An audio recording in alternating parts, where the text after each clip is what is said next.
Go on, you can stand up, you're all right. There we are. We've just got connectivity, don't we? Again, we lost it. Well, it was obviously it was me. So this is what 200 people looks like. So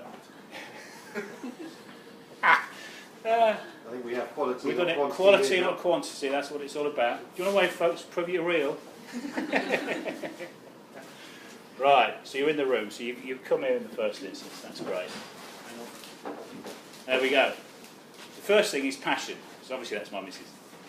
And the reality is, unless you're passionate about whatever the topic is, whatever you're going to be crowdfunding around, unless you're passionate about it, it ain't going to go anywhere. Because so many people are going to put you off. They're going to say, no, that can't happen, this can't happen, that can't happen, that. And you've got to keep going. So you've really got to be passionate about it, or forget it. Okay, so that's tip number one. So don't pick something you're lukewarm about. Make sure you really, really want to do it. Then people get enthused by your enthusiasm and they want to be part of it. It's stats. Everything's about stats these days. Well, the stats are coming in. 70% of all projects fail. Right? Because most people are trying to find a shortcut to life. And therefore they took a project together, they throw it online, they think the world's going to come and jump in. Well, they're not, unless you're passionate about it and you build up a head of steam. 80% of those projects that achieve a 20% level of funding go on to success. So what we talk about when we're recommending how you approach this is building, securing that 20%. Going out, and if your project is £1,000 for whatever it is that you're looking to do, go and find somebody who's going to contribute £200 to it before you launch the campaign. That way you're at your 20% threshold. And what it does, it's, in the old days, musicians, buskers, still do it. They'll put a few coins in the pot, and they call it seed in the pot. It's literally what it's called. And that's what it's about, because if people see money in there, it shows a level of confidence, a level of trust, a level of whatever it is that resonates with us, so we join in. Okay? So seed the pot. These are the stats about the elections. I heard an interesting stat the other day, and I shared this with Adam After at dinner on Saturday night with my man. The fact is that in the last elections, the Green Party achieved, they got 60% of the under 24 vote. 60% of the under 24 vote voted Green. 60% of the over 60 vote voted Conservative. The politicians are playing this game around a hung parliament. That's what they want. They want to share it, access all diluted, so because basically they can't make any decisions these days. Europe make all the decisions and they're left to sort of flounder around a bit. But the reality is, if they're not smart, or if the Green Party are smart, and the Green Party is smart because already they've crowdfunded 500 seats across the nation through people chucking in £1, £2, £3 into a pot for a candidate locally, that means they've already got 500 votes. So if the Green Party come up with an initiative 10 days before voting day and engage with the youth, engage with the passion of the youth, they could win. They could steamroll and be leaders of that coalition type carry-on. That's, you'd probably laugh at that, but that's fact. Because social can move that quick. Social can move that quick. So the stats are stacking up. Oh, hang on. Here we go. Sin Connery. Anybody speak any European languages? A few years ago, 10 years ago, I came up with the concept of, right, I wanted a word that said something, but was European. Okay? Now what is sin in Spanish? Without. Hey? Without. Without, yeah. What is Connery in French? No. Bullshit. Oh, yeah. Yeah. So no bullshit. Sin Connery sounds like Sean Connery. Really cool. I bought the domain, but I never used it for anything. Right, what you've got to be in order to win, for your campaign to win through, is open and honest. If you're full of it, it's not going to go anywhere. You might win once, but you're not going to win twice or 3 times. Okay? So just be open and honest and share the things and don't hide it. And be clear about your story and the reasons why people should engage with you. KISS. Keep it simple, stupid was a phrase I learnt many years ago as a sales rep. That was a picture in London that I saw that moved as you went past it, and so it was Marilyn blowing a kiss at you. It was really cool. So social conversation is based around information, interaction and meaning. If somebody sends me an email when I'm tired in the evening, and I pick it up, and perhaps I've not been getting on with them that well, when I read that, I read it in a negative tone. Can't help it, it's natural, isn't it? So you leave it, if you're sensible, till the following day to read it again and get a better understanding. Email doesn't give you all the information. The only way you really get all the information is face to face. Okay? So, target your audiences uniquely. Whoever you're wanting to talk to get encouraged into your campaign to be part of your your crowdfunding campaign, talk to them in the way that they want to be spoken to, through the channel they want to be spoken to. A mate of mine who's a top lawyer and hangs out with Prince Philip and all the rest of it, he doesn't even have a TV. Doesn't have a TV. There's no good telling him about TV or the internet or all the rest of it. It's just not there. So you've got to talk to people in the way that they want to be spoken to. Gifts. Again, the same thing with the gifts. Is this about people getting a gift? Oh yeah, give me more shit that I don't really need. Or is it about somebody helping you with your campaign? Right? Address your gifts to the people who are generous and giving, not to the greedy. You've got to work it, because the idea is, it's not that you're giving them something that they give you 20 quid, you give them something back that costs you 10 quid and you're a retailer. It's not that. It's got to be about you making, 90% on that, so that you can put the money into your pot to run your project. Otherwise, it ain't going to go anywhere. So don't think of it in the same way as retail. Think of it as what's going to float the boat of those potential sponsors. Content is king. We flew this guy down from Manchester for one night only. A mate of mine runs a studio, and we had this track that we wanted to record, so we got him in. So there's the king doing his thing. But words are singular. Okay, so you write your words out, but pictures paint 1,000 words. Everybody will get a different picture from that. And videos, top of the pile. A 2-minute video of you sharing your passion about your project is going to come across way better than anything else you could do. You could do a 57-page PDF business plan, blah, blah, blah. But what's going to resonate is, with those top decision makers, if you were chasing angel funding, a lot of that's going to be based on facts, but a lot of it's going to be based on instinct and looking at somebody. They want to know who you are. So a video is the best way of doing that. And you don't have to go full tilt and pay a company £1,000 to shoot a 2-minute video. iPads will do the job to start with. Because this is about you crowdfunding to get going. If you're already down the road and you're using crowdfunding in a marketing sense to actually, you've already selling products and you want to sell more of a new widget, then you can afford to pay professionals to come in. But your crowdfunding campaign is probably going to be geared accordingly. And it will be more about marketing your product than it will be about please help me. Yeah. Rule 21. Right, there's an old marketing rule that basically says, for somebody to see something once, for somebody to see this flyer, if I post that through your letterbox, okay, it lands on the doormat, you're in a rush, you're rushing out of the house, you pick it up, you chuck it in the bin, right, as you're passing the bin on the way to the car. If next week later this comes through the door, you pick it up off the mat, you put it on the side, and you say, I'll look at that later, and a week later it goes in the bin and you haven't looked at it. The third time it comes through, you pick it up and you think, I better have a look at this. And you read it, you digest it. They've seen it once. And how much effort went into that? You've had to deliver the damn thing 3 times to them. Right?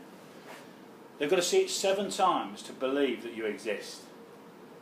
So if you can hit them through email, through phones, through local magazines, through multiple channels to get your message across, to know that people have seen it. Right? It takes a lot of effort. Sending one email, or people will say, I'll tweet it out. Right, well, who's listening to the bloody tweets? Let's deal with reality here. If you're following 1,000 people, and every one of them is tweeting every minute, that's 1,000 tweets a minute coming on your timeline. How the heck are they going to see your tweet? It's not a reality, okay? So you've just got to push out, and you've got to keep going. When you think, God, am I being too annoying with this? Right, you probably need to send another one out. Look at the way the guys promote this event. They get loads of people to these events because they're on it all the time. Same principle. Thermotape. This is a project I'm working on. There's no such thing as a free lunch. Right? This stuff is hard work. It's not easy. You've got to keep going with stuff. And the reality is, what I've done with these guys, one of the great sort of ideas I gave them, was have you spoken to other people who've done 10 crowdfunding campaigns? And the answer was no. And so I phoned like 3 of them up, and they all said, yes, happy to talk. So I said, right, talk to them. So those people who've already done it are out there. They've been successful with a project that's very similar to yours that you're thinking about. Phone them up, email them, tweet them, whatever. They will talk to you, and they will share what's worked for them, because they've already done it. They're happy. They're happy to share that. And that's me. That's a wrap. So, anybody got any questions in their heads around things that they're thinking about at the moment? No? I've answered them all. Well, what do you think of Kickstarter? What do I think? It's great. Kickstarter's brilliant because there's already loads of people there. Now, one school of thought will tell you that 5% of people who are outside your crowd will get engaged with your project. Okay, so that most of the crowd that you're going to attract are going to be your mates by definition, because they care about you, therefore they'll get involved with your project. But actually, when you talk to people who've actually done this stuff, what you find is that it's almost a 50-50 split. So people put the energy in, but then there's all those people on Kickstarter who have already invested in different projects and different things, and they will come to your beck and call if they like the look of your project. So going to where the masses are is fantastic. What we're trying to do with Crowdpatch is turn it into a Kickstarter type thing, because that's the, look at it, they're successful. We want to be that, but we've got to attract the crowd. So as far as, let's say you're investing, for an investor, on Crowdpatch or on Kickstarter or whatever, Yeah. what would you get out of it then? So if you say somebody's got an idea. You've got 2 things you can get out of it. Either you get shares in the business, so you're financially rewarded in the old-fashioned way of doing things, so you feel financially, right, I've invested in that, I know what I'm doing there, I'll just sit back and Or you're giving the money to somebody, right, to say crack on, so you're gifting it, so that feels good. So for a lot of people who have got a lot of money, they love nothing better than giving some of that away. Right, that's the nature of them. So it's different strokes for different folks at the end of the day. So people will invest differently in different projects. But that positive vibe out of the sort of the space we're in with the gift side of it, it's beautiful to watch, because you see something occur, you're changing people's lives along the way, and that feels good. Does that answer? Yeah. It's, yeah. Do you want to dig As deeper? far as the shares go, let's say people put it, how would that differ from like regular investments? Do they get less or more? I've never played the financial market, so I don't really know. I bought some shares once and they crashed, so that put me off. I think equity crowdfunding is about disintermediating the broker. Really, that's what they're looking to achieve. So the transaction fee is considerably less than the amount that a broker would charge. That's all right. No, jump in. But one of the problems, I guess, if you're an investor or somebody who's investing, is you have very little knowledge of whether or not the venture is actually viable. Oh, quite. That's why the Financial Conduct Authority got involved, and the only people who are viable to be able to invest through a crowdfunding website like Crowdcube's an equity crowdfunding business, they have to either be an accredited investor, or the FCA call them sophisticated, or a high net worth individual. But Crowdpatch isn't an equity crowdfunding platform anyway. Okay, it's strictly social networks, or social. It's donation and reward. Donation. So, in addition to what John suggested about gifts, the sort of the gifting economy, what tends to happen is with a startup business, you can front load your marketing campaign and you can prototype your production through crowdfunding by going up to the crowd and saying, right, okay, I've got this great idea, help me with that great idea, and once I've built it, you'll receive it.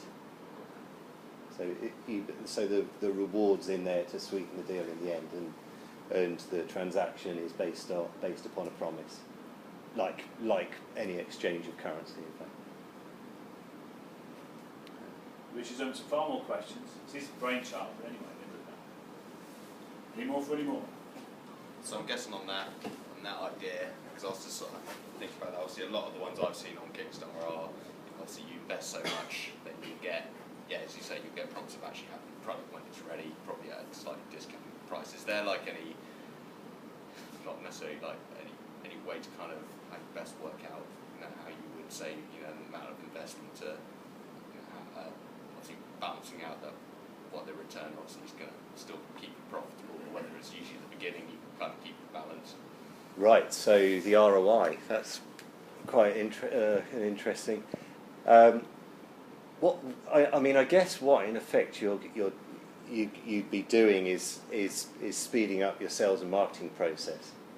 So it's actually quite a nice problem to have, an upfront cash flow. From a business model perspective, I think definitely have a look at the financials before you take a product to market. Okay. What's the legal structure that we should follow when we go about crowdfunding an idea? That we can get the approval of FCA. Because what I found was when I did some research on getting my website out and things like that, the challenge was on getting the legal approval, things like that. So what is that structure? Absolutely. So if you're equity crowdfunding, you tend to offer your prospectus, your business plan, and so forth to a platform like Seedrs, Crowdcube, Angel's Den. There's about five or 10 of them that are established in the UK. They carry out due diligence. The FCA are happy that they are behaving in accordance with their financial regulation of going out and making an offer. If you make an offer from your website, then I'm not a lawyer, but I believe the legality is that you're actually treading outside of the regulation, outside of regulation, and therefore you're breaking the law. So what is a way to approach that? For example, if you want to legalize it, what is the structure that we should follow? I can send you some details about the UK Crowdfunding Association if you like. And if you're looking to set up your own crowdfunding environment, I'm sure they'd be very helpful. It's quite costly to do though, because equity crowdfunding is pretty pioneering, and in terms of the area that these guys are working in, there's still grey areas as to whether it's legal or illegal, as far as the activity is concerned. So for example, you're not supposed to have more than 100 investors on your register at any given time. Now, if you're running an equity crowdfunding campaign, you'll have in excess of thousands. And that's actually sort of that's statutory. So it's very tricky. I think what I would do is speak to an equity crowdfunding website, a service provider, and carry out your offer that way if it's an equity offer. If it is not an equity offer and you're looking to market your product using donation reward crowdfunding, then we're by far the best. Brilliant. Any more questions? That's a wrap. Thanks for coming. Give yourselves a clap.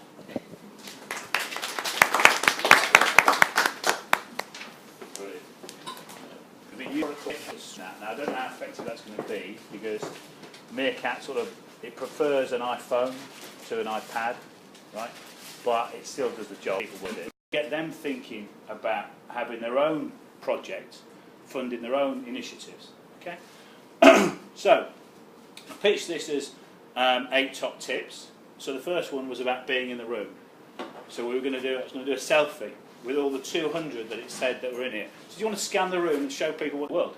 But what Crowdpatch does is it provides a place where those people can essentially be and have conversations about projects, because it's their friend that's doing it, and then they'll wander off into the wilderness, never to be seen again.